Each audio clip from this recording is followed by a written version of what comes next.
Bonsoir à toutes et tous. Merci de nous suivre pour cette discussion sur l'armée française au Sahel, des bases militaires aux opérations extérieures. La présence militaire française demeure l'une des incarnations les plus tangibles et contestées de la France-Afrique, tant elle envoie à la violence de la conquête, puis de l'administration coloniale. Certains espaces conquis au XIXe siècle, comme le Niger, étant d'abord des territoires militaires avant de revêtir le statut de colonie. Au sortir des indépendances de 1960, associés aux accords de transfert de compétences, la majorité des nouveaux États signent avec l'État français des accords de coopération, notamment militaires, et des accords de défense définissant le cadre des interventions militaires françaises. En effet, depuis 1960, l'armée française s'est déployée en Afrique dans des dizaines d'opérations extérieures, dites OPEX, s'appuyant sur ses positions stratégiques, notamment autour de la presqu'île du Cap-Vert. Au Sénégal aujourd'hui, la présence française s'y retrouve dans deux postes principaux, les quartiers Gay à Ouakam et Proté au boulevard de l'Arsenal autour du port, ainsi qu'une escale à l'aéroport militaire de Yoff, une emprise au parc de Han et une station d'émission haute fréquence à Rufisque. Le cas de Serval, devenu Barkhane, est sans doute le plus emblématique, illustrant l'enlisement de l'armée française au Sahel ces dernières années. Parmi les observateurs et intellectuels très tôt critiques figurent Boubacar Boris Diop et Aminata Dramane Traoré, co-auteurs de La gloire des imposteurs, Lettres sur le Mali et l'Afrique, publié aux éditions Philibré en 2013. Nous avons le plaisir, 10 ans après la parution du livre, de les réunir autour du même thème, rejoints par Abdou Aziz Now.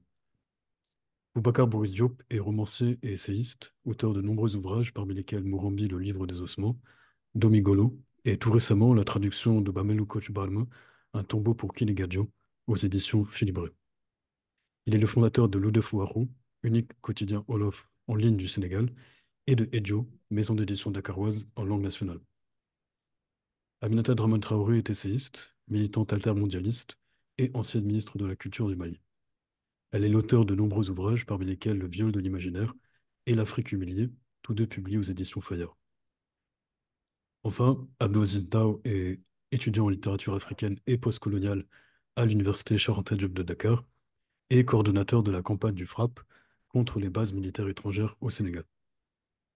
Le 8 avril dernier, le général français François Lecointre déclarait, je cite, que l'intérêt commun pour le Sahel devrait, dans les 10 à 20 ans qui viennent, faire que l'Europe devrait agir comme une entité politique qui ira défendre ses intérêts elle-même, y compris par le moyen de l'engagement de ses armées.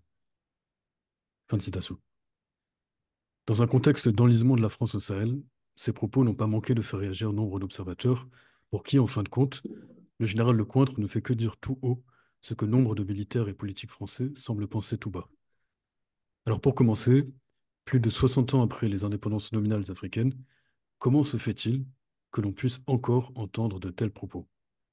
Ce qui est curieux, c'est que cette déclaration du général Lecointre intervienne au moment même où on se disait, bon, ben, la France a été chassée du Niger, du Mali, de Centrafrique, du Burkina Faso.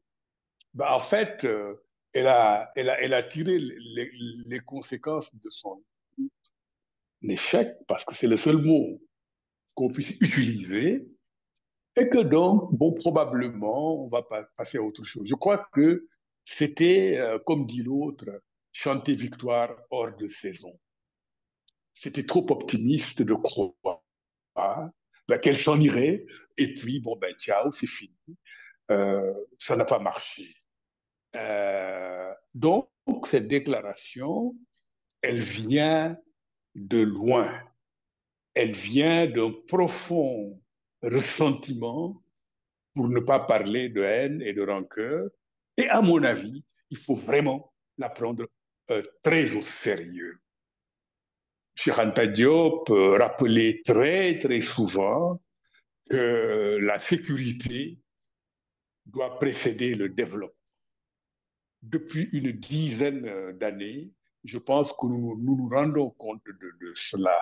Et, et personnellement, quand j'ai vu cela, d'ailleurs, il faut noter, c'est aussi un phénomène intéressant, à quel point cette vidéo a été virale.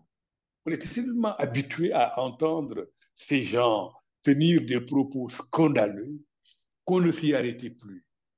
Mais pour une fois, je crois que les gens ont eu une intuition, une espèce d'alerte, comme quoi c'est sérieux, il faut s'y arrêter. Et ce que j'ai dit aux amis, c'est bon, on est avertis. Ces gens, quand même, ne parlent pas sur un coup de colère. Oh, voilà, on a quitté l'Afrique. Qu'est-ce que cela veut dire? Il va falloir y retourner? Non. Je pense que même leur colère, c'est très construit, c'est très rationnel. Je crois on est en train de préparer les esprits au retour par la force sur le continent africain. Ben, à nous, là, de, ben, de nous y préparer à notre façon. Je ne suis pas qualifié pour dire comment, mais en tout cas, ce message nous est aussi adressé. Il est adressé aux opinions occidentales. Il nous est aussi adressé. Ben, on doit savoir l'entendre et, euh, et prendre nos dispositions. Aminata Traoré, sur cette déclaration du général Lecointre, comment se fait-il que 60 ans plus tard, on puisse entendre cela encore? C'est vrai que quand nous avons écrit La gloire des imposteurs, la France était déjà dans le déni.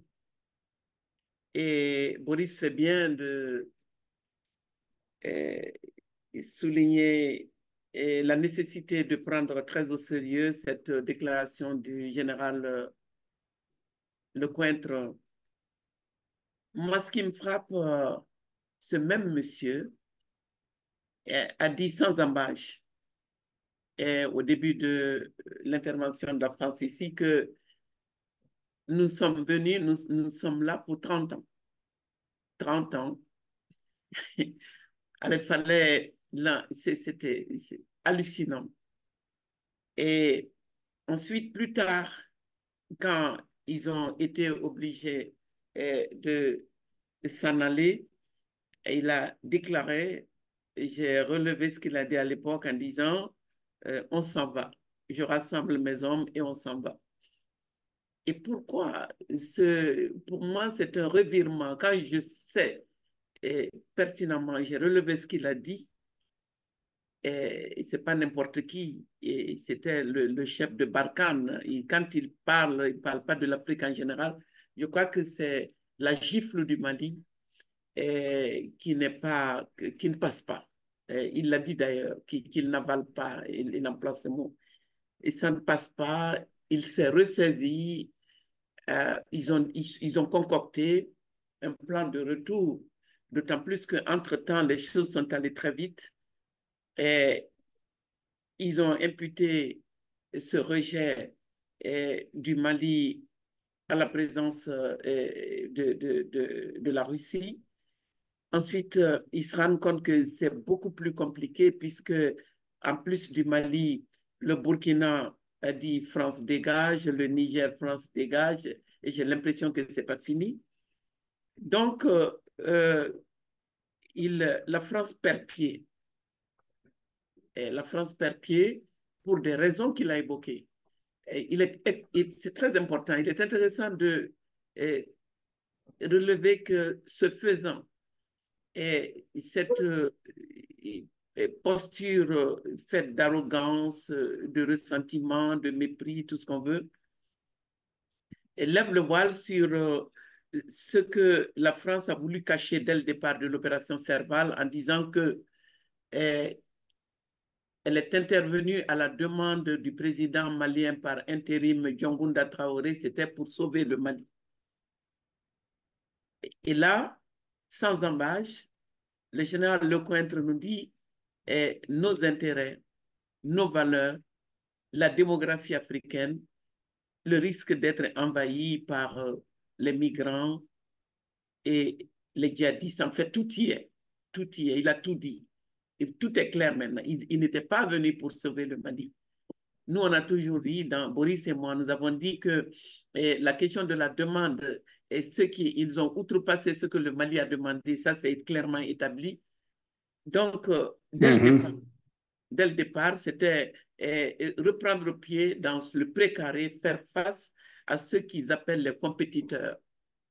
Et la France et l'Europe, l'Occident d'une manière générale, ils sont obsédés par le fait que, et par les avancées de la Chine, de la Russie euh, et des BRICS d'une manière générale.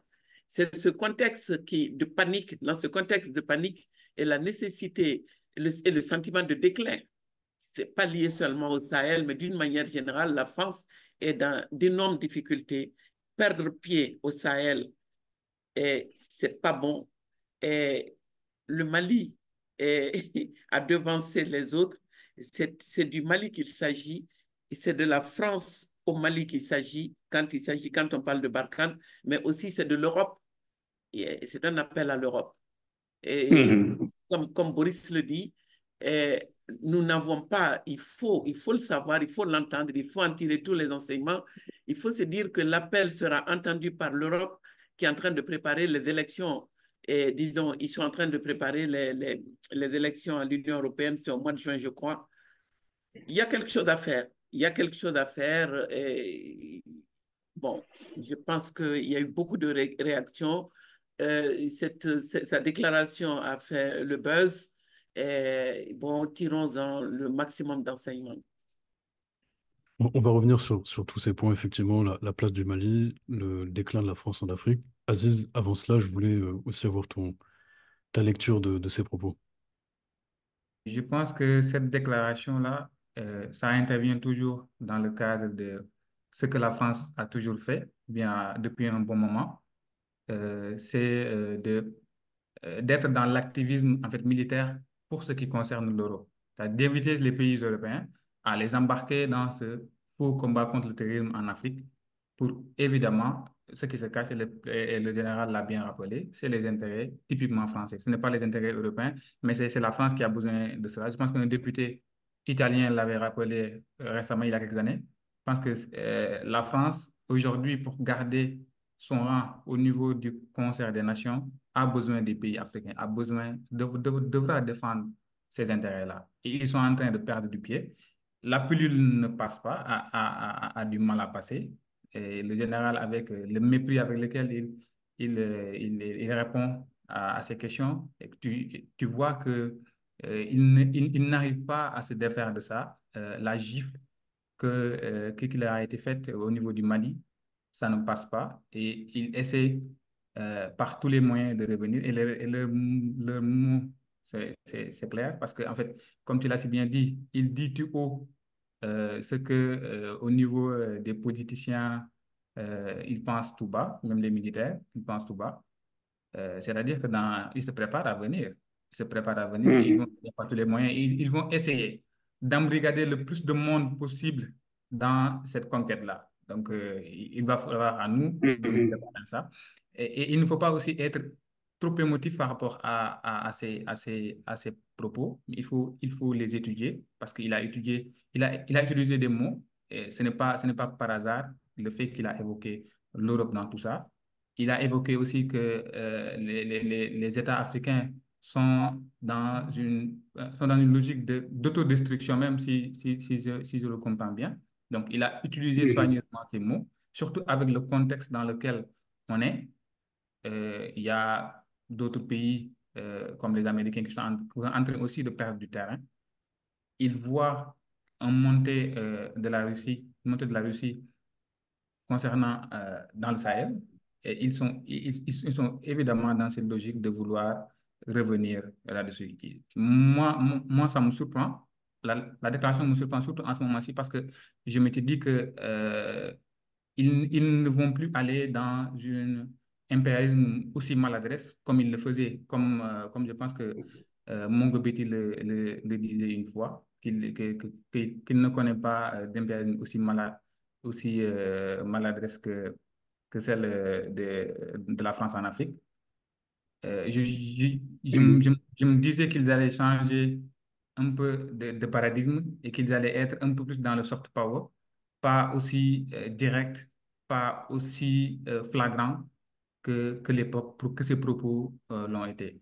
Mais je pense qu'il va falloir Mhm. se préparer et qu'ils pensent vraiment revenir, mais surtout avec force et avec beaucoup plus de monde. Mais Mhm. Aziz, tu évoques là Oui. la longue histoire d'occupation territoriale de l'Afrique, de l'armée française, qui remonte aux campagnes coloniales du 19e siècle jusqu'aux opérations extérieures, les OPEX, post-indépendance, notamment au Sahel, et qui ont été facilitées par ces bases militaires, en particulier au Sénégal et en Côte d'Ivoire, pour ce qui est de l'Afrique de l'Ouest. Boris, j'aimerais te poser cette question. Au sein du dispositif militaire français en Afrique de l'Ouest, quelle est singulièrement la place du Sénégal? Mais une place privilégiée, le Sénégal est un pion important hein, du dispositif france-africain, pas seulement au point de vue militaire, mais aussi euh, de ce point de vue-là. Et ce n'est pas, ça remonte à loin, tu l'as dit toi-même, hein, ce n'est pas par hasard que euh, les forces supplétives africaines qui se battaient aux côtés des Français pendant les deux guerres mondiales. On les appelait les tirailleurs sénégalais. C'est la partie de l'Afrique qui a été la première conquise avec une relative aisance, hein, il faut dire. Il y a eu de la résistance hein, ici et là, mais il n'y a pas eu vraiment des guerres acharnées. Et aujourd'hui, la position géographique du Sénégal fait que les bases, les éléments français, comme on dit, qui sont là, sont prêts à se déployer à tout moment. Quand Wad est arrivé, il a essayé de remédier à à cette situation. Il faut dire que depuis 2000, depuis 24 ans, nous sommes plongés dans un univers de paradoxes politiques. Il y a tant de choses à reprocher à Ouad. Il a corrompu le tissu social et politique. Et si on a eu quelqu'un comme Macky Sall, c'est que Ouad est passé par là. Mais en même temps, Ouad bon, a posé parfois des gestes de souveraineté. On lui a fait comprendre que les troupes françaises étaient là pour assurer sa sécurité. Il a dit, ben, si mes militaires ne peuvent pas assurer ma sécurité en tant que président, ben, c'est qu'ils ne servent à rien. Et quand Macky Sall est venu, il a dit, oui, que c'était, je crois que c'est l'expression qu'il a utilisée, que c'était de l'orgueil mal placé. Il a fait très vite de revenir à la situation d'avant, dans laquelle nous nous trouvons, et évidemment sur laquelle sont attendues les nouvelles autorités. Quand je dis sont attendues les autorités, ça ne signifie pas ce qui pourrait être puéril, quoi. Ah, on va voir s'ils vont avoir le courage de nous débarrasser des forces françaises au Sénégal. Tu as détaillé d'ailleurs l'aéroport de Yoff, le port, etc. Non, les attendre sur cette question, c'est juste, voilà, est-ce qu'ils vont s'inscrire, que ce soit à moyen terme ou à court terme, dans une logique de souveraineté militaire. Ce qui est quand même certain, c'est que, compte tenu de la nature de notre armée, qui est très en rapport avec le pouvoir politique, qui est vraiment sous contrôle, voilà, la crainte de voir Wagner prendre pied au Sénégal, je pense, ne me semble pas fondée. Je ne serais pas surpris que dans le contexte où, bon, on a, on a perdu beaucoup de terrain, hein, le Niger, partout, bon, que Dakar soit militairement renforcé. Étant donné maintenant, admis que le vrai poumon militaire de la France-Afrique, ce n'est pas Dakar, mais plutôt N'Djamena. On va revenir sur spécifiquement Barkhane un peu plus tard et je vais ensuite poser la question à Aminata Traoré sur la place du Mali. Aziz, juste avant, est-ce que tu aurais quelque chose à rajouter sur ce que Boris a dit sur la place du Sénégal dans ce dispositif militaire? Oui, concernant le Sénégal, ils ont toujours eu cette logique d'arrière-base. On se rappelle des opérations en Guinée, l'opération Persil. L'arrière-base, Mhm. c'était le Sénégal. Donc, Oui. ils sont bien positionnés ici, étant donné la position géographique du pays. Mais c'est dans un contexte où j'ai appris tout récemment qu'ils réfléchissaient à diminuer leur présence ici au Sénégal. Ils réfléchissent sérieusement à cette question. Et sans me tromper, je pense que c'est plutôt une logique de quitter pour mieux revenir, en fait, ou bien pour mieux y rester. C'est juste qu'en fait, c'est un Mhm. contexte qui ne leur est pas favorable. Ils essaient avec des petites réformes de vouloir amadouer notamment les nouvelles autorités qui sont en place. C'est juste Mhm. Mhm. les stratagèmes qu'ils sont en train de poser. Je pense qu'il faut être très vigilant là-dessus. Avec leurs 5 sites, que moi j'arrive pas à comprendre comment un dirigeant peut accepter cela. En voyant la cartographie de Dakar, qui occupe Anne, occupe Rufisque, Ouakam et Yoff, militairement, c'est très dangereux même pour ce pays. Comment on peut Mhm. accepter cela, ça me dépasse carrément. Et je pense que les nouvelles autorités aussi, on doit les inviter dans ce sens à d'abord nous éclairer là-dessus, sur d'abord ces accords de coopération militaire, que moi, je pense que tout n'a pas été dit. Il y a beaucoup de choses qui n'ont pas été abordées. Et je me rappelle en mars 2021, avec tout ce qui s'est passé, on entendait souvent des bruits en disant que les militaires français allaient intervenir. Et moi, je pense qu'ils réfléchissaient même sérieusement à la question. Donc, ces cas de figure-là, ça renseigne sur le fait que c'est une armée d'occupation, c'est une force d'occupation. Et nous, le FRAPP, nous l'avons toujours dit, que évidemment, ils doivent sortir d'Afrique, comme notre campagne l'intitule, Armée française hors d'Afrique, Jihad Go Home. En fait, ce qui rend difficile l'éjection des des forces françaises ici par rapport au Mali, au Niger, au Burkina Faso ou ailleurs, c'est que leur présence est plus insidieuse. Voilà. Alors qu'au Mali, au Burkina, c'était vraiment une présence massive, très claire, et des gens sur le terrain. Et ça a heurté l'opinion. Ici, ben, ils sont là, mais en réalité, on ne sent pas leur présence et ils sont, je crois, beaucoup plus dangereux à cause de cela. Ils font dans le soft power un peu. Ils Mhm. boisent les populations de Wakam avec des accords de coopération, avec un peu de la coopération avec les collectivités locales. Ils font dans les formations militaires et c'est un peu même la mission de la force sous couvert. Il faut mettre ça entre guillemets, bien sûr. Ils ne sont pas là justement pour de la coopération militaire, mais si demain la France est menacée, les intérêts sont menacés, ils vont se déployer. Je pose la même question pour ce qui s'agit du Mali à Aminata Traoré. Du Mali. Au sein du Ouais. dispositif actuel, quelle en est la place du pays?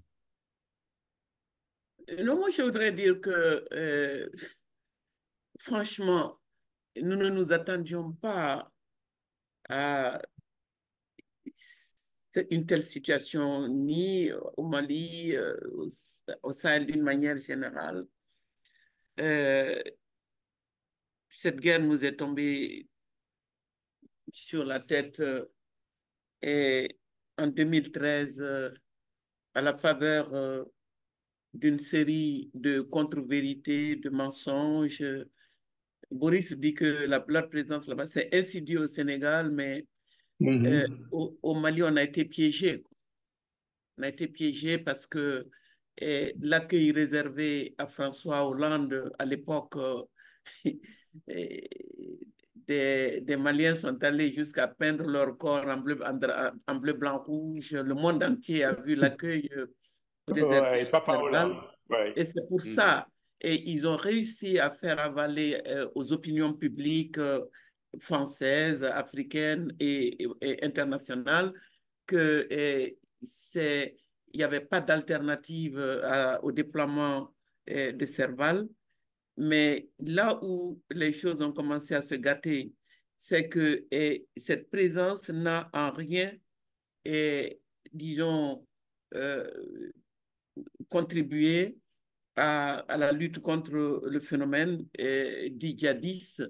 Au contraire, au-delà, en plus des 2 tiers du Mali, le phénomène s'est répandu dans les pays voisins, y compris des pays côtiers comme la Côte d'Ivoire.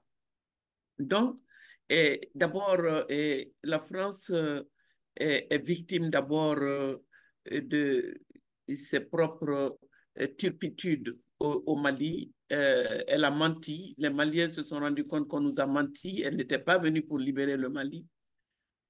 Et la transformation de Serval en Barkhane n'a pas été concertée, tout comme Serval. Ils se sont débrouillés pour s'implanter, ensuite c'est devenu Barkhane. Et Serval, ils prétendent, j'entends dire qu'en fait, il aurait fallu partir aussitôt après, plutôt ne pas rester, sinon que Serval avait fait du bon boulot. C'est pas vrai.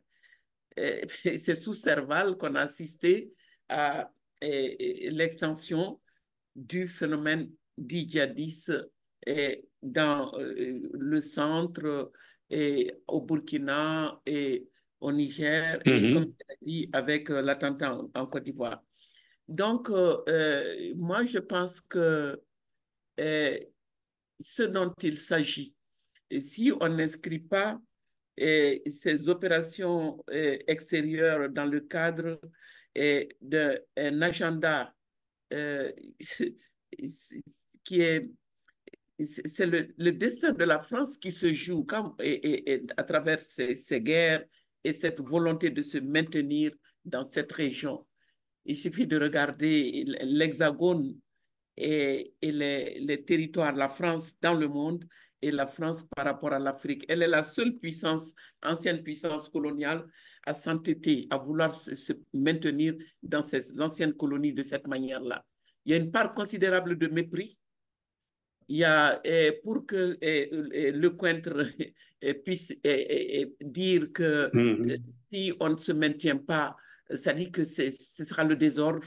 Il le faut pour nous, pour eux, mais surtout pour eux, pour leurs intérêts. Le fait qu'il ait prononcé, il ait parlé de ses intérêts, c'est parfaitement clair que dès Serval, c'était déjà ça.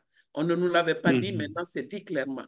Mais au-delà des intérêts de leurs entreprises, parce que c'est la particularité du Sénégal et de la Côte d'Ivoire, c'est que, bon, ils ont pignon sur rue économiquement là-bas. Les grandes entreprises françaises ont beaucoup à perdre au Sénégal, et au Mali, au Burkina ailleurs. C'est peut-être pour cette raison que vous aurez du mal à vous débarrasser de ce qui reste de l'armée française là-bas.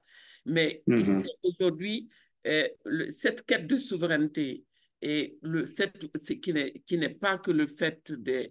Ce n'est pas une question de civil ou militaire. Ce qui est vrai au Mali, au Burkina et au Niger l'est parfaitement au Sénégal et dans d'autres pays où le problème n'est pas posé. Mais c'est ça la réalité. C'est que les peuples africains n'en peuvent plus. Les peuples pensent que leur temps est venu et ils ont compris à la faveur de beaucoup de choses, dont toutes les mobilisations qui ont eu lieu au Sénégal. Vous ne vous rendez pas compte, vous êtes dans un pays qui a joué un rôle central dans l'éveil des consciences. Moi, je sais que le mouvement social mondial, on ne le dit pas, mais ça a laissé des traces. Nous ne nous sommes pas battus pour rien. Les gens, on entend beaucoup de choses aujourd'hui, mais il a fallu quand même nous avons fait venir du monde à Dakar, à Bamako, et à Nairobi, au Niger, et il s'est passé quelque chose. Et puis, bon, il y a le phénomène des réseaux sociaux. Nous, on n'a pas pu, les gens n'ont pas lu nos livres, beaucoup n'ont pas participé à nos débats, mais les réseaux sociaux ont permis de relayer aujourd'hui beaucoup de messages en disant trop c'est trop, on nous a menti, le développement et les promesses de développement n'ont pas été tenues. Il en est, en tout cas pour ce qui est du Mali, de la démocratie aussi, puisque nous, bien avant les autres, on était considérés comme le bon élève de la démocratie à l'occidental après la conférence de la Baule. Donc, quand ce monsieur se permet de dire que ce qui est en jeu ici, c'est la démocratie et le développement, ils se trompent d'agenda. Nous sommes plutôt, c'est du fait de leur échec sur ce terrain que c'est les conséquences de leur échec que nous sommes en train de gérer ensemble. Donc, et le départ, il va de soi que le changement de paradigme dont il s'agit doit comporter à la fois un changement de modèle de développement économique et une compréhension de la démocratie qui reconnaît au peuple le droit de savoir, de comprendre, de se prononcer. Et que nous n'avons pas besoin, mais pas du tout, de présence militaire. Les militaires ne sont là que pour défendre les intérêts, c'est ce que ce monsieur nous a dit.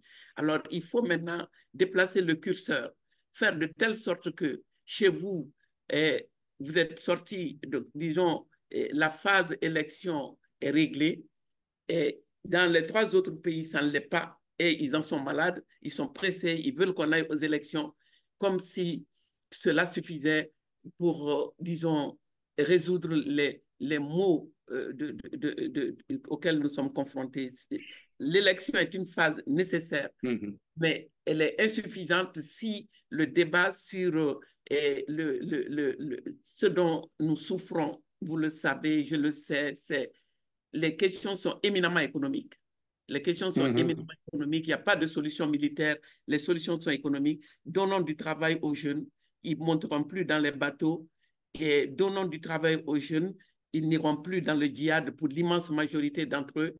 La plupart des insurrections ont ce fondement économique. C'est ce que ce monsieur nous rappelle et c'est ce que nous n'avons pas envie d'entendre, que c'est une crise systémique et que la réponse à cette crise qui traverse, qui caractérise leur démocratie chez eux aussi, la réponse passe en tout cas par le retrait de leurs armées et vraiment coller une paix royale à nos peuples. Boris, j'aimerais te poser une question annexe sur un peu le bilan, comme vient de le dresser Aminata Traoré, de cet interventionnisme français. Dès les premières années du lancement de l'opération Serval, donc dans la première année, avec Aminata Traoré, vous montrez déjà très critique, mettant en évidence, je cite, une reprise en main néo-impériale de l'Afrique subsaharienne par une violente agression militaire se présentant comme une odyssée morale, généreuse et désintéressée. 10 ans plus tard, le constat d'échec est cinglant, puisque la France, contrainte au départ, s'est retirée militairement d'abord du Mali, puis du Burkina et du Niger, trouvant en tout cas pour l'heure, comme tu l'indiquais, un repli au Tchad. Quel bilan est-ce que tu dresses de cette dernière décennie d'interventionnisme français au Sahel? Mais les choses sont allées très vite. Et en fait, quand on regarde bien, on ne comprend pas pourquoi, du jour au lendemain, la France, c'est l'expression utilisée par Aminata et Aziz, a perdu pied dans dans son précaré. Mais il faut se souvenir, il n'y a quand même pas longtemps, assis dans son bureau de l'Élysée, Macron, publiquement, avec vraiment une arrogance innommable, sommait 5 chefs d'État africains de le retrouver à Pau pour qu'il leur remonte les bretelles. Et l'idée, c'était, on va se regarder dans les yeux et vous allez me dire si vous voulez que nos troupes restent chez vous ou pas. Si vous ne voulez pas, nous allons partir. C'était complètement hypocrite, le summum de la malhonnêteté, mais il avait l'impression d'avoir toutes les cartes en main. En un rien de temps, en un rien de temps, ils ont dû plier bagage. La mort dans l'âme. Je crois qu'un officier a dit d'ailleurs, le français, qu'il éprouve des sentiments, des sentiments douloureux lorsqu'il pense au fait qu'ils ont été obligés de quitter le Mali. Alors, au fond la question c'est pourquoi? Pour moi, c'est que la France a eu en face d'elle des populations en colère. Les mêmes populations du Mali, qui disait, Ali vient de le rappeler, Papa Hollande, les petits drapeaux français, le corps bleu, blanc, rouge et tout, ce sont les mêmes qui ont vu qu'on voulait casser d'abord le pays en deux, qu'on a alimenté une rébellion qui n'aurait pas pu tenir sans le soutien de la France, et puis, évidemment, très banalement, l'exploitation des ressources. La même colère, on l'a senti au Burkina, on l'a senti au Niger. Au Niger, la France a essayé de résister un peu, mais elle s'est couverte de ridicule. Alors, je crois que ils ont compris contre des populations en colère dans le monde actuel, avec les réseaux sociaux, avec toute cette jeunesse qui est tellement nombreuse, cela ne marche pas, il vaut mieux partir. Et ce que dit le Cointre, au fond, laisse penser que ce retrait qu'on a cru précipité et honteux était peut-être calculé. Voilà, reculer pour mieux revenir. Pour mieux revenir, mais à force de refuser de décoloniser, la France, au fond, elle s'est fait une mauvaise réputation en Europe. Et maintenant, lorsque elle vient en Afrique, elle veut chasser en meute, quoi. Elle veut chasser en meute. Comme ça, on ne parlera plus de la France néocoloniale qui s'accroche à ses anciennes colonies. Non, il me semble qu'il y a vraiment le désir d'inscrire une recolonisation de l'Afrique dans une perspective géostratégique globale. La Chine et la Russie nous ont déclaré la guerre, ils veulent prendre l'Afrique, mais cela, on ne l'acceptera pas. Et que ces gens débarquent maintenant, prennent les principales capitales. Parce que quand moi je les regarde sur les chaînes d'information en continu, mais j'ai l'impression, à moins qu'ils ne soient de véritables farfelus, j'ai l'impression qu'ils se préparent à une guerre imminente avec la Russie. Et cela ne m'étonnerait pas que dans les réflexions stratégiques autour de cette guerre, ben, l'Afrique sera soit ben, un emplacement euh, à conquérir.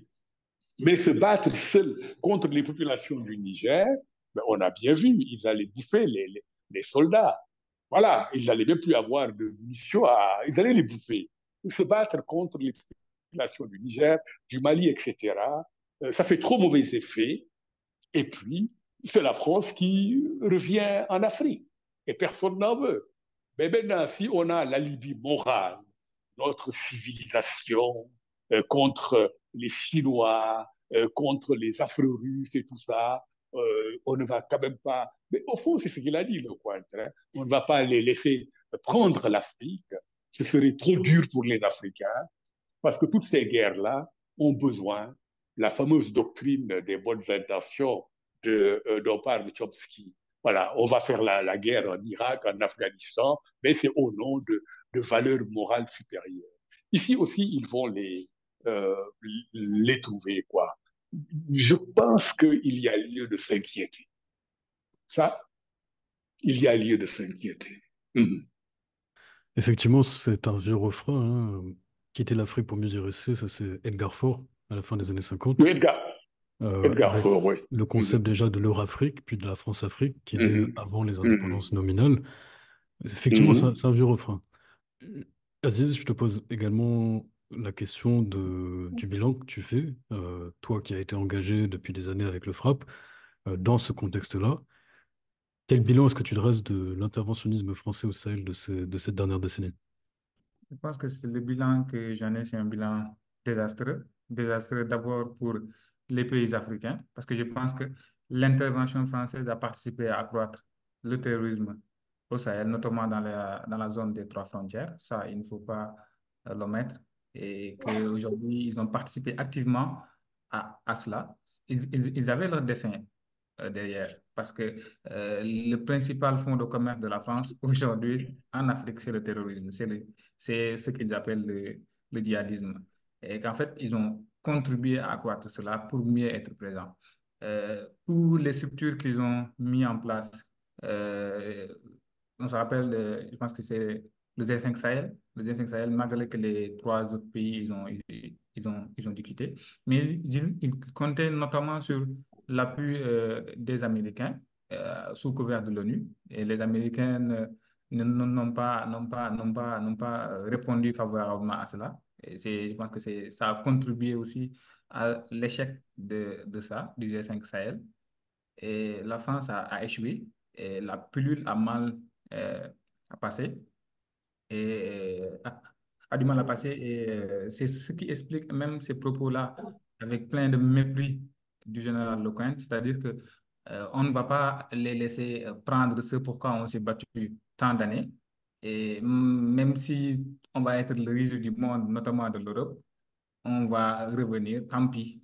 En fait, c'est un peu ça quand on le voit s'exprimer. Et il est en train de dire que nous nous sommes battus pendant tellement d'années pour contrôler ces pays-là, pour conserver nos intérêts, quitte à ce que tout le monde ne nous considère comme des impérialistes, comme un État qui ne peut pas exister sans ces colonies, mais on va revenir et on va conserver de force nos intérêts. C'est un peu ce qu'il est en train de dire. Et à travers lui, on sent que c'est un discours profond, c'est un discours qui vient du fond de l'architecture politique française aujourd'hui. C'est-à-dire qu'ils se disent que l'Afrique, ou bien en particulier le Sahel, c'est notre précaré. Il est hors de question qu'on laisse des entités étrangères venir prendre ce pourquoi on s'est battu tant d'années. Et je pense que c'est ça, le bilan qu'il faut dresser de cela. Ils ont accru ce problème-là, ils ont créé un problème. En disant cela, je pense effectivement à cette fameuse colonne de djihadistes qui avançait vers Bamako, qu'ils ont créé de toutes pièces, évidemment, pour venir. Ils ont accru cela pour venir. Donc, c'est moi le bilan que j'en fais. Et nous, membres du FRAP, notamment un de nos camarades en a fait les frais. Et je me rappelle quand en 2019, quand le camarade Guy Sagna s'était fait arrêter parce que sous couvert de fausses alertes au terrorisme, en impliquant la France, alors qu'il n'était même pas présent ce jour-là. Évidemment, c'est le bilan qu'on peut faire aujourd'hui de cette intervention. C'est un désastre. Tu évoques effectivement le discours de la France, de l'armée française, de l'État français. Depuis l'élection du président Macron en 2017, il y a un élément de langage qui essaime les discours diplomatiques de la France. Cette France qui vise à se défendre des attaques faites à l'égard de sa politique, elle serait victime d'un sentiment anti-français, avec de grandes guillemets, évacuant par là même toute dimension politique à la mobilisation, qui, de leur point de vue, ne serait en fait qu'une déraisonnable réaction pathologique. Dans le même temps, les autorités françaises accusent la Russie d'agir en puissance impérialiste sur le continent. Lors du dernier voyage africain, entre guillemets, du président français, il accusait la Russie d'être la dernière puissance impérialiste, réfutant tout impérialisme, bien entendu, de la France. Aminata Traoré, quelle lecture faire de ce discours des autorités françaises qui est tout à la fois victimaire et martial? Non, mais c'est c'est tellement absurde. Franchement, on n'aurait pas entendu parler de la Russie si, comme Hollande nous en a fait la promesse, et la France avait atteint ses objectifs, hein, c'est-à-dire éradiquer et circonscrire le djihadisme au nord du Mali, l'éradiquer, puis s'en aller si les choses s'étaient passées de cette manière-là. Et on n'en serait pas là. Il faut dire que la guerre d'Ukraine n'a rien arrangé. En fait, la France et l'Europe ont pas mal de choses à régler. Et, et la réaction des, des États africains après le lancement de cette guerre en Ukraine, la France ne s'attendait pas à de la résistance de notre part et c'est cela qui ne passe pas aussi, c'est-à-dire c'est une guerre par procuration. On était déjà au Mali, au Sahel, mais la Russie, comme il a juré de toute façon, et Macron par ailleurs, qu'il faut absolument que la Russie perde cette guerre en Ukraine. Donc, il n'est pas question de perdre pied au Sahel et permettre à la Russie de s'installer. Mais il n'y a pas que la Russie, c'est la Chine. C'est toute la complexité de cette affaire-là. Et nous avons des raisons, comme Boris l'a dit, de nous inquiéter. Et quand on ajoute à tout ça le sort de Gaza en ce moment, ça veut dire qu'ils n'ont pas d'état d'âme. Ils n'ont pas d'état d'âme, ils sont prêts à tout. Le sort du peuple palestinien aujourd'hui, parce que bon, il s'agit là-bas aussi d'une guerre de décolonisation qui n'a malheureusement, ici, elle est chez nous, elle est restée inachevée, mais là-bas, c'est d'une telle gravité que nous devons en tirer les enseignements. Comment peuvent-ils faire ce qu'ils sont en train de faire aujourd'hui? Quand on dit cela, on ne parle pas que de l'État d'Israël, on parle aussi de ses soutiens européens et américains. Mais là où il y a la faille dans tout ce système-là et dans ce monde absolument sordide, c'est qu'en fait, entre eux non plus, ils ne s'entendent pas. Il ne faut pas croire que l'appel de Lecointre sera entendu par les Européens, parce qu'entre Européens, ils sont constamment, ils chassent en meute, comme Boris l'a dit, mais dépend. Si vous regardez de près, la France a souffert du peu d'engagement de l'Europe. Elle n'a pas réussi à mobiliser toute l'Europe dans son siège et dans sa guerre au Mali et au Sahel. Et elle en a voulu à l'Europe, elle a fabriqué Takuba, et c'est par Takuba que la France, comment dirais-je, l'Europe, une partie de l'Europe est entrée dans la guerre. Mais elle n'a pas pour autant réussi à atteindre ses objectifs. Donc, moi, je me dis que c'est beaucoup plus les choses, Lecointre le dit ce qu'il avait à dire, mais c'est pas gagné. C'est pas gagné parce que regardez l'état des campus aujourd'hui aux États-Unis et en France, les gens n'en peuvent plus. Pour avoir vu ce que nous sommes en train de voir, il y a quelque chose qui va changer dans leur approche de la guerre. Alors, il n'y a aucune raison de les laisser embraser le Sahel, l'Afrique, en plus de tous ceux qui sont en train de détruire aux portes de l'Europe. Et la bataille à mener aujourd'hui, et il n'appartient pas seulement à nos dirigeants de mener cette bataille. Moi, je crois que les intellectuels organiques doivent se saisir de ces dossiers, de mettre à plat toutes les composantes de cette problématique. C'est une question, comme je l'ai dit, éminemment économique. Leur survie dépend de leur comportement de prédation de par le monde. C'est ça, c'est de cela qu'il s'agit. Leur survie dépend de la présence de leurs entreprises polluées, pillées, des salaires de misère, et puis, bon, toute la dimension raciale, parce que dans tout ça, on peut se permettre de faire en Afrique subsaharienne des choses qu'on ne fait pas aussi par ailleurs. Si nous n'intégrons pas dans notre analyse le racisme anti-noir, on n'a rien compris. C'est pour cette raison que même au sein des BRICS, il faut poser clairement ces questions dès à présent. Ce que nous voyons, ce que nous entendons des comportements des membres des BRICS, ce n'est pas gagné de leur côté, ce n'est pas gagné non plus de notre côté, de ce qu'on appelle aujourd'hui le Sud global. C'est une bataille, ce qui arrive au Sahel aujourd'hui, c'est une bataille dans le cadre d'une déflagration qui est la ligne de fracture nord-sud passe certainement par le Sahel, mais c'est à nous de savoir en termes d'alliance que les Allemands n'ont pas tellement suivi la France chacun veut faire son marché. Ils ont, même avec les États-Unis, quand le Niger a dit Barkhane dehors, les États-Unis voulaient, disons, s'incruster, et ça n'a pas marché.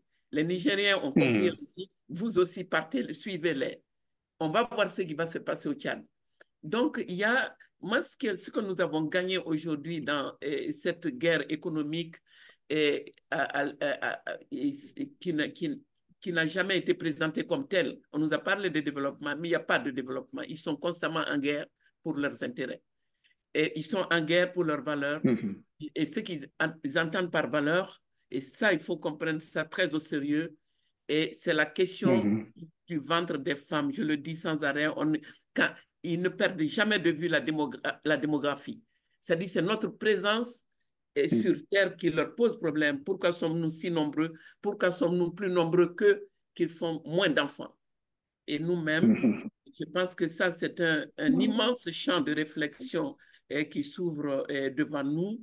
Nous devons vraiment faire preuve de perspicacité, de solidarité entre nous, de voir clair. Moi, je ne suis pas dans le ressentiment. On ne peut pas nous dire qu'on est anti-français. On a beau dire qu'il ne s'agit pas d'être anti-français. On est anti-politique française dans nos pays. Mais Macron n'a pas envie de présenter les choses ainsi.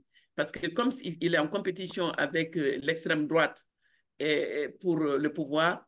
Alors, il vaut mieux dire que nous sommes anti-français. Donc, s'il inscrit, disons, la situation sur ce terrain, et il est audible à droite et à l'extrême droite, mais on n'est pas là on n'est pas contre les Français. Nous nous battons pour nos droits, le droit à la vie, le droit à la dignité, le droit aux richesses de ce continent. Et j'espère que nous saurons quoi faire.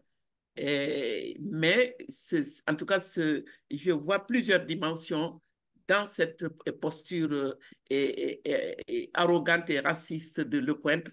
Mais je creuse aussi en tant que femme du Sahel de ce côté-là. Qu'est-ce qu'ils entendent de nous? Quelles sont les manipulations qui vont avoir lieu? Et nous, femmes, comment nous entendons tout cela? Je sais qu'on est en train de regarder, de juger déjà votre jeune régime à l'aune de toutes ces questions. C'est beaucoup de choses en même temps. Il a dit des choses d'une grande complexité et c'est profond. Je veux ajouter une toute petite chose, ami. Entièrement d'accord. Hein. Je crois que on l'a vu avec Takuba, dès les premières alertes, les Allemands, puis je crois les Suédois ou les Danois sont partis parce qu'ils se sont dit, bon, ben, les Français qui foutent la pagaille dans leurs anciennes colonies, nous, on ne va pas perdre des hommes avec ça. Et je pense que Macron lui-même est conscient de cette difficulté-là, du risque de ne pas être suivi. Et ce n'est pas par hasard si, il y a quelques jours, il a dit à la Sorbonne que l'Europe est mortelle. Ça, c'est admettre que l'Europe est en déclin et que finalement, si on ne se regroupe pas en tant que force militaire, ça risque de très mal se passer. Et il n'exclut même pas que cette force militaire européenne regroupée s'étende jusqu'au nucléaire. C'est une déclaration sérieuse. Le dernier point que je veux signaler, il y a des fissures, hein, il y a des fragilités. Mais en réalité, le dernier point, un point fondamental, c'est l'élection américaine. Au fond, le destin du monde, quoi, au plan de la géopolitique, etc., ça dépend si Biden est reconduit ou si c'est Trump qui gagne.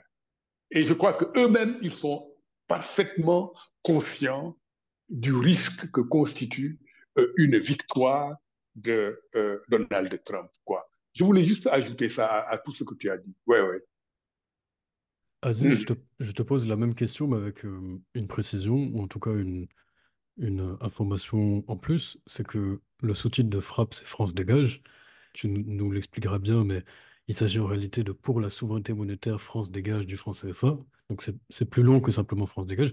Mais en tout cas, ça a été un slogan qui a été repris du point de vue français dans les médias français en boucle de la part des autorités françaises pour décrédibiliser les mouvements, notamment de jeunesse, qui luttent contre la France-Afrique et la politique africaine de la France. Est-ce que tu peux nous expliquer la lecture que tu fais justement de ce discours sur le soi-disant sentiment anti-français? Oui, en réalité, ce fameux France dégage C'est l'une des premières campagnes du FRAPP, comme tu l'as si bien dit, pour une souveraineté monétaire, France dégage.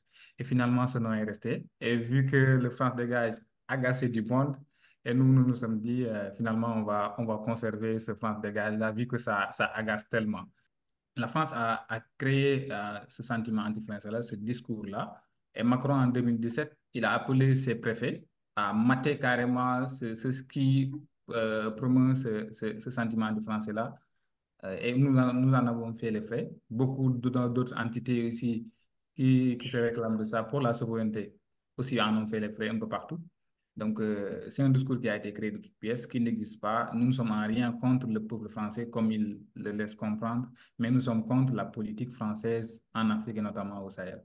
Et évidemment, ça dérange parce que c'était ça, évidemment, l'objectif du FRAPP, c'était de mettre sur la table des questions de souveraineté telles que les bases militaires, telles que les accords de coopération économique, et tels que le franc CFA notamment. Et ça dérange évidemment du monde. Donc, ils ont créé une réponse et c'est seulement ça. Et c'est le propre aussi des pouvoirs réactionnaires de créer des discours pour tuer, pour phagocyter un certain discours souverainiste. C'est seulement dans ce cadre-là. Et parlant aussi, revenant sur le discours de Lecointre, à un moment donné, dans son discours, il dit l'Europe, il ne comprend pas que l'Europe s'est mise dans une sorte de bulle. Lui, il ne comprend pas ce bulle-là, en fait. C'est-à-dire qu'ils sont dans l'activisme militaire, ils l'ont toujours été d'ailleurs, c'est-à-dire de convaincre les pays européens, c'était dans ce cadre-là la force Takuba ça a échoué. Ils sont en train d'étudier ça, de revoir avec notamment nos amis de l'IRIS pour voir qu'est-ce qu'ils peuvent faire avec l'Europe. C'est ça exactement leur but en ce moment embrigader le maximum de pays européens dans cela pour revenir en force. Et dans un contexte, Boris l'a rappelé, sur les élections américaines, qui d'ailleurs même, il y a des observateurs qui disent que Taylor Swift, une jeune chanteuse, aurait pourrait avoir de l'influence sur ces élections-là. Et je pense que c'est dans ce contexte-là, avec ce qui se passe en Russie, ce qui se passe aussi en Israël, et notamment le massacre du peuple palestinien, même pour ne pas dire même un génocide, c'est un génocide carrément qui est en train d'être fait à Gaza. C'est dans ce contexte-là que ce discours est en train d'évoluer, que que ce soit Le Coin, que ce soit Macron, ils choisissent bien leurs mots, c'est-à-dire d'embrigader le maximum de monde pour défendre leurs intérêts, mais aussi pour annihiler tout discours qui se dresse contre eux. Et je pense que c'est à cela que j'invite nos nouvelles autorités à étudier sérieusement les questions, à mettre en place des centres d'études, parce qu'il nous faut ça, il nous faut des centres d'études en géostratégie pour voir les adversaires, ceux qui viennent à nous, qu'est-ce qu'ils nous proposent, identifier vraiment ce qui les attire à venir chez nous et apporter des réponses. Je pense qu'il faut ça. On ne peut pas aujourd'hui avoir des ministères qui chargent de l'éducation supérieure, de la recherche et de l'innovation sans pour autant qu'il y ait des centres de géostratégie. Il y en a, mais ce ne sont pas financés par nous. Il faudrait qu'on réfléchissent à financer des centres de géostratégie, définir une bonne stratégie pour nos pays, capables d'apporter une réponse à tous ces pays, que ce soit la Chine, que ce soit la Russie. Ils apportent en fait quelque chose et ils emploient des stratégies diverses. D'aucuns passent par la culture, d'autres passent par les accords de coopération militaire pour atteindre des buts. Il nous faut identifier cela, apporter des réponses à ça. Aziz, justement, tu évoques le fait que un certain nombre de puissances sont présentes en Afrique et au Sahel. Évidemment, la France, sa présence est en pleine déliquescence, mais malgré tout, elle conserve des bases militaires stratégiques sur le continent, au Sénégal, en Côte d'Ivoire, au Gabon, à Djibouti. Sous le programme de l'AFRICOM, le commandement des États-Unis pour l'Afrique, l'armée américaine se retrouve également stationnée dans une trentaine de pays africains, dont le Sénégal et le Mali. Et la Russie tisse également sa toile, notamment en Centrafrique et au Mali. Pour conclure, comment est-ce que vous entrevoyez l'avenir de la présence militaire française en Afrique, plus largement celle des autres puissances étrangères comme les États-Unis et la Russie. Et dans le contexte nouveau de l'alternance au Sénégal, les éventuelles pistes de refondation de ces rapports-là. Je crois que une des choses à dire, c'est que en vérité, les forces, les différentes forces qui sont là, hein, que ce soit euh, Wagner et les Russes, que ce soit Africom, etc., dans une logique de souveraineté, ce qu'il faudrait, c'est bien comprendre que nous n'en avons pas besoin. Mais il se trouve aussi que les pays africains, pris isolément, ne peuvent pas taper du poing sur la table et obtenir que ces forces-là euh, s'en aillent. Sauf lorsque on atteint une tension telle que toute la population est dehors. Ce qui s'est passé au Mali, au Burkina, au Niger, bon, peut-être que ça pourrait se produire au Tchad, où les déséquilibres politiques sont tellement grands, où la cruauté politique est tellement grande, mais quand on prend des pays comme le Gabon, le Sénégal, la Côte d'Ivoire, le Bénin, etc., le Togo, les troupes sont là, mais obtenir leur départ, c'est tout un problème. Donc, et puis c'est la France qui contrôle la CEDEAO déjà. Donc il faudrait vraiment obtenir que ça se fasse dans un cadre africain unitaire. Donc là, c'est la question de l'unité politique. Et moi, j'aimerais dire une chose, c'est que finalement, ces accords secrets de défense dont tout le monde parle, qu'est-ce qu'on attend pour les publier? C'est-à-dire, nous devons savoir, et c'est le moment est très bien choisi en ce moment.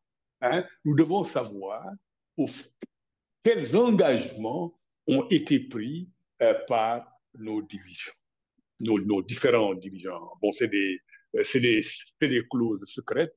Elles ne peuvent pas le laisser, ne serait-ce que pour des raisons historiques, éternellement. Cela dit, le dernier point sur lequel moi je voulais attirer l'attention, c'est que j'ai eu du mal à comprendre l'aisance avec laquelle les Nigériens se sont débarrassés de la présence militaire américaine. J'ai été sidéré quand j'ai appris ça. Ça allait vraiment à l'encontre de toute ma grille de lecture, de toutes mes analyses. Cette fameuse, je sais pas, Nuland là, Victoria Nuland ou quelque chose comme ça, qui apparemment a scellé quoi le sort de Bazoum, a renforcé le pouvoir de Tchani et des militaires. Moi, j'avais l'impression, ok, qu'il s'était libéré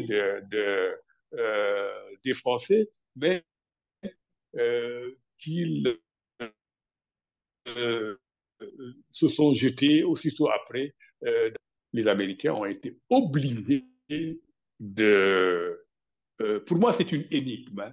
Je suis même pas en train d'analyser. Je suis en train de me demander tout haut, voilà, comment, comment, comment cela a été possible. Cela dit, ici au Sénégal, ils font très, très des sessions d'entraînement, presque des manœuvres avec les forces armées. Je dis toujours dans mes réflexions, mais ça, personne ne veut s'y arrêter, c'est que le département d'État américain, la Maison Blanche, tous ces gens-là ont joué un grand rôle parce que tu as parlé du Sénégal, quoi. Alors, je crois que cela a une signification politique. Je crois que nous devons nous y arrêter. Oh, je ne suis pas en train de dire que, bon, voilà, les nouvelles autorités sénégalaises mangent dans la main de Biden ou Blinken, hein. Je ne suis pas en train de dire ça. D'ailleurs, cela m'étonnerait, mais en même temps, si on leur doit beaucoup, ça veut dire que la marge de manœuvre pour une véritable souveraineté peut être fort, fort, fort étroite. Autant euh, la France n'a plus toutes les cartes en main, hein. L'ambassade de France, à la limite, le nouveau chef d'État, on ne va pas le convoquer à l'Élysée pour la couture du pantalon. Non, non, non. J'ai l'impression qu'on n'attend pas à une rupture radicale avec l'ordre ancien. Je crois qu'il y aura probablement des réaménagements négociés, ce qu'on appelle au Canada des accommodements raisonnables, les aspects les plus choquants, les plus humiliants de, de la mainmise française de l'Amérique au cours de ces 3 dernières années qui ont abouti au départ de Macky Sall. Bon, politiquement, ça va donner quoi? Et moi, je résume ça en disant peut-être qu'on va être quelque part entre le régime complètement vassalisé de Ouattara, ça c'est fini, je crois, il me semble, avec ces nouvelles autorités, et voilà, quelqu'un comme Goïta, comme Ibrahim Traoré. Entre ces deux extrêmes, peut-être que le nouveau régime sénégalais va naviguer. Et je ne sens pas une radicalisation qui irait jusqu'à demander le départ des troupes françaises. Ça, je ne le sens pas. J'aimerais tellement me tromper. Donc, je ne sens pas non plus que concernant les États-Unis, on va pousser le bouchon trop loin. Voilà. Encore que pour les États-Unis, en réalité, je suis en train de chercher plutôt à comprendre pourquoi ils se sont tant impliqués dans les événements au Sénégal. À un moment donné, Blinken a appelé Macky Sall pour lui dire, oui, il y a eu 4 morts, voilà, c'est extraordinaire, nous ne pouvons plus permettre cela. Et le coup de téléphone a été évidemment médiatisé. C'était bon, mais à l'époque, on était à 30 000 morts à Gaza. Hein, et ils trouvaient ça tout à fait normal. Aujourd'hui, le dernier chiffre que j'ai vu à Gaza, c'est 35 000 morts et 110 000 blessés. Voilà. Pourquoi vraiment on s'est tellement ému, voilà, au département d'État, à la Maison Blanche, au ministère américain des Affaires étrangères, de ce qui se passe au Sénégal. Je pose le problème, mais je ne prétends pas avoir une réponse. Avant de conclure sur le Mali avec Aminata Traoré, Aziz, est-ce que tu aurais quelque chose à rajouter sur justement cette présence étrangère au Sénégal et qu'espérer en fin de compte des nouvelles autorités? J'aimerais avant de rebondir sur sur ce que Boris vient de dire concernant surtout l'Africom. Et surtout, il faut préciser que l'Africom, c'est, comment dirais-je, son quartier général est toujours au niveau de Stuttgart, c'est l'Eurocom. Donc, ils n'ont pas encore de quartier général en Afrique. Ils sont à la recherche de ça et le Sénégal fait partie des cibles. Donc, il faut évidemment avoir ces informations-là et inviter justement ces nouvelles autorités à publier d'abord les accords de coopération militaire qui ont été signés pour que nous puissions savoir Mhm, ce qui a été fait. D'abord, mhm, afin d'apporter une réponse avec nos possibles partenaires, parce qu'il ne peut pas continuer aussi nos autorités, laisser nos autorités signer des accords derrière notre dos et que nous avons des frais de cela. C'est juste ce qu'il faut en dire. Et même concernant le Niger, je pense que c'est extrêmement capital de voir que cette base que les Américains avaient à Agadez, qui comptait près de 8 000 hommes avec des drones, qui les permettrait d'intervenir dans les délais raisonnables au Proche-Orient, et en sachant ce qui se passe évidemment là-bas en ce moment. Donc, c'est aussi des informations qu'il faut avoir sur cette présence d'Africom, ce qui est une présence très sérieuse. On parle de 34 pays sur 34 pays. Et avec un pays, avec un État qui a divisé le monde en zones militaires. Donc, il faut étudier, il faut avoir tous ces éléments-là, étudier cela, apporter des réponses. Mais comme j'ai la même impression concernant nos autorités, que cette question militaire, cette question de stratégie, géostratégie, je ne sens pas trop qu'ils se prononcent là-dessus. Je ne le sens pas, je ne vois pas. Et je les invite à étudier la question parce que c'est capital. Boris l'a rappelé tantôt. Cheikh Anta disait que la sécurité précède le développement, qu'il faut d'abord régler cet aspect sécuritaire-là pour évidemment aller à la chose. Parce que si on ne règle pas, tôt ou tard, ça va nous rattraper. Sur la présence militaire française, euh, d'abord publier les accords pour que nous puissions savoir ce que Macky Sall a signé et avant ce que Abdoulaye Wade a fait, pour que nous puissions être informés d'abord. Et il ne faut pas aussi se laisser tromper par la diminution de leurs forces. Ils sont toujours dans une logique de quitter pour mieux rester. Il faut les inviter à vraiment quitter le pays. Parce que c'est nous, ça a été toujours notre position, que c'est une force d'occupation aujourd'hui, parce qu'il est hors de question qu'il y ait une base sénégalaise au niveau de la France. C'est inconcevable. Donc pourquoi eux, 60, plus de 60 ans après notre indépendance, eux, ils devaient avoir des implantations militaires à l'intérieur de nos pays, au cœur même de notre capitale. Donc c'est inadmissible. J'invite nos nouvelles autorités à se prononcer là-dessus, à nous éclairer là-dessus et à nous dire qu'est-ce qu'ils pensent réellement de ça. Parce que je ne les ai pas sentis réellement intéressés ou bien pas surtout à ma connaissance par ça, alors que c'est extrêmement important. Donc, c'est à cela que je les invite personnellement. Aminata Traoré sur l'avenir de cette présence militaire étrangère et éventuellement aussi les échos du Sénégal au Mali. Qu'est-ce que cela suscite au Mali, l'élection du nouveau régime? L'avenir des armées françaises, moi je crois elles n'ont pas d'avenir parce que le cap qu'on a franchi ici, celui de la compréhension des enjeux par le citoyen lambda, constitue pour moi un point de non-retour pour ce qui est du Mali. Parce que contrairement à d'autres pays frères, le départ du dernier soldat français du Mali sous le régime de Modibo Keïta a été et demeure l'un des temps forts de ce que nous avons considéré comme une étape importante de la libération de notre pays.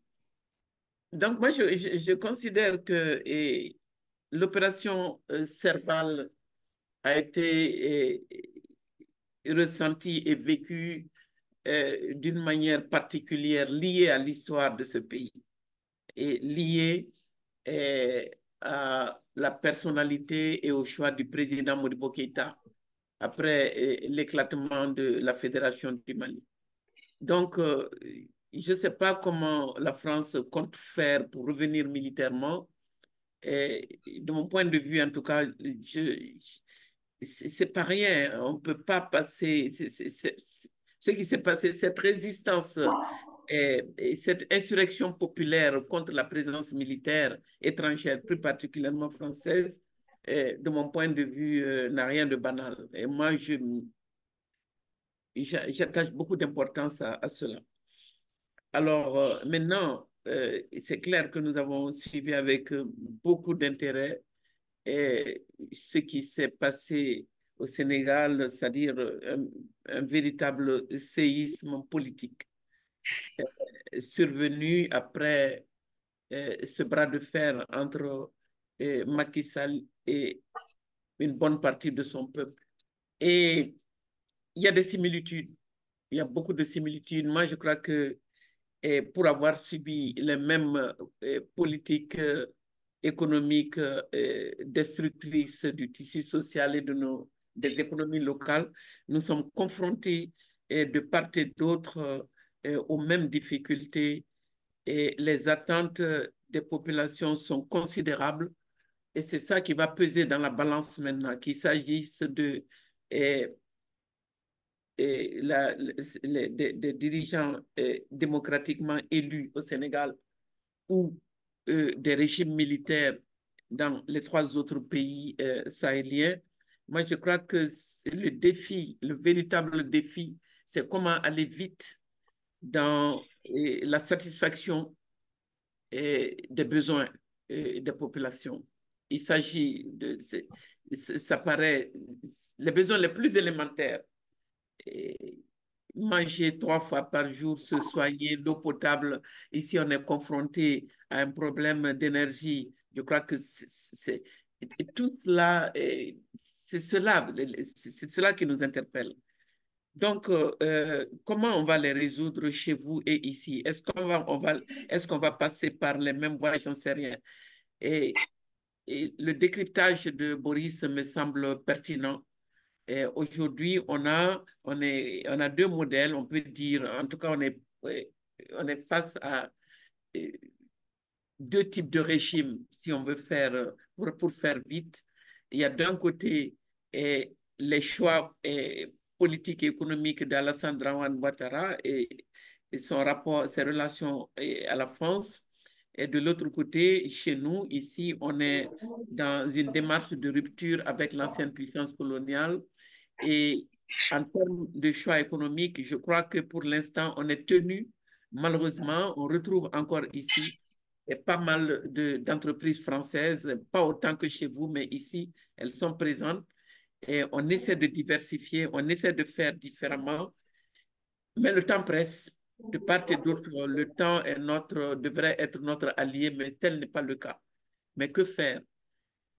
Et moi, je souhaite que la classe politique vraiment prenne en charge, prenne au sérieux cette question de la conformité de nos politiques économiques avec les aspirations profondes de nos peuples. C'est ça qui n'est pas dans le débat. Pour moi, c'est moins une question d'élection qu'une question de choix économique et aussi au plan social, culturel et écologique. On est quand même au Sahel. Le Sahel, c'est le Sahel. On est d'abord confronté bien avant d'autres régions du monde et aux défis climatiques. Bon, c'est tellement éprouvant pour l'immense majorité de nos concitoyens de ne pas pouvoir trouver de l'eau, les pâturages. Tout est aujourd'hui sur la table. Les défis sont considérables au Sénégal comme au Mali et dans toute la bande sahélienne et à l'échelle de notre continent. C'est pour ça que quand j'entends dire que euh, nous sommes émergents, que nous allons émerger et que j'entends parler des partenariats privés-publics et des tas de choses qu'on a essayées qui n'ont pas marché.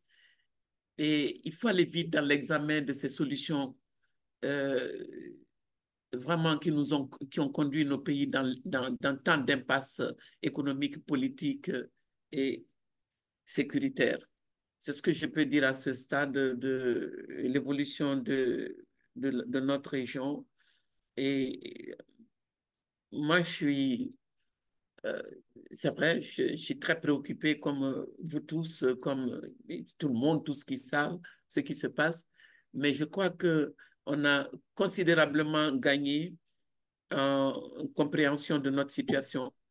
C'est déjà pas mal, mais il faut qu'on aille plus loin maintenant dans la, eh, la prise en charge de tous ces enseignements, à la fois par la classe politique et l'ensemble de nos concitoyens.